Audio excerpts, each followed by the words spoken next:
The government has been shut down since last week. The country could default next week, and the president and House Speaker spent the day talking past each other. The reason that Speaker Boehner hasn't called a vote on it is because he doesn't apparently want to see the government shutdown end at the moment.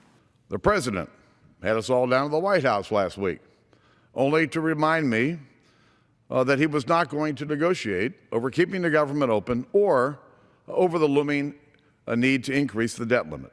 Let's start with the debt ceiling deadline, just 10 days away.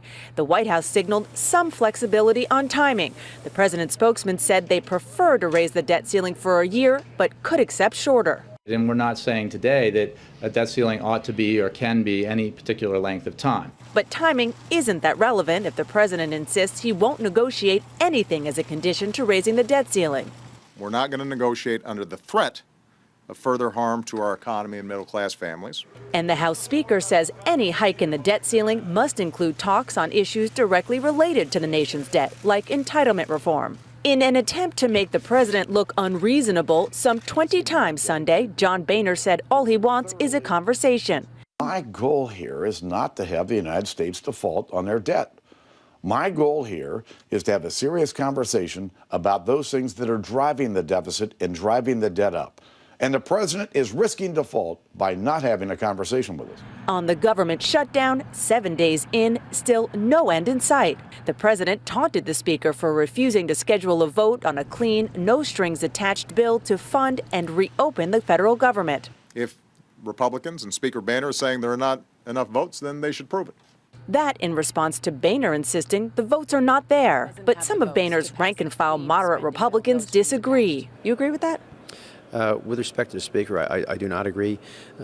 I believe that if a clean CR were put on the House floor, that it would likely pass with more than 218 votes. I believe comfortably. 195 Democrats, trying to call Boehner's bluff, signed a letter demanding a vote on a no-strings-attached bill to fund the government.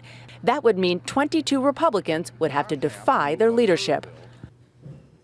Now, on the question of whether a clean bill could pass the House, CNN has put a vote count together. Right now, we have identified 200 Democrats, that's including some delegates, and 14 Republicans who have either publicly stated or told us they would vote for a clean continuing resolution, which, of course, means a bill to fund the government to end the shutdown. John Boehner needs 217 to pass a clean bill. So by our count, he is short. There are 5 Republicans who are, for lack of a better way to say it, squishy on this issue. But the thing to keep in mind is, though, even though technically when you go down number by number, we don't have the votes, 2 things. One is this is very much a chicken or the egg situation.